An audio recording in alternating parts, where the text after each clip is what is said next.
Well, hello, thank you for joining me today again on the Church History Trail, and we're continuing in Antrim town. And where we are is we're at All Saints Church, at the back of the church here in Antrim. And the reason why we're here, of course, is we're here to look at the memorial that a Confederate spy set up to his family.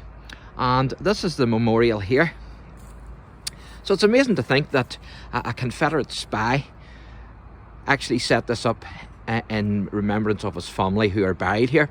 And his name was Captain James Capstan, as you can see there. And it says, of Richmond, Virginia, America. His father, Matthew, died the 24th of June 1864, aged 77 years. His mother, Sarah, 14th of March 1852, aged 61 years. And his brothers James, Henry and Alexander are also interred here, it says. So that's fantastic that we have this memorial that was set up by a Confederate spy, James Capstan, Captain James Capstan, for his family who are buried here.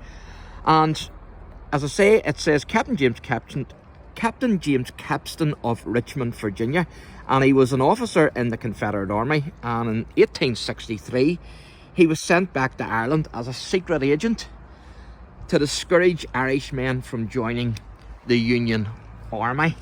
And he had this headstone erected in memory then of his family in, as I say, the Church of All Saints in Antrim here, the parish church. And I've mentioned James on another wee video while I was dealing with the Battle of Antrim and the legacy that was left to the Battle of Antrim. And of course I showed the bullet holes that are actually in the church wall, the wall of this church at the front. But I thought I would do a wee video of it by itself here, because I think it merits it, because it's we don't have too many Civil War monuments or graves here in Northern Ireland. And so there's two memorials here in Antrim. I showed you another one, James Fleming, in another wee video there. And also there's this memorial. And then there's the grave of James Francis, who was a Union soldier, and he's in Newtownards. And so I hope to do a wee video on him as well. And then there's another Union officer who lived at Lisburn, and he also he lived at Lisburn, and then he also went and fought in the American Civil War, and he became the chief of police, if I remember rightly.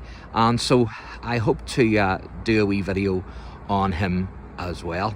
And so thank you for joining me today again on the Church History Trail. And again, if you enjoy the channel, please like and subscribe. God bless.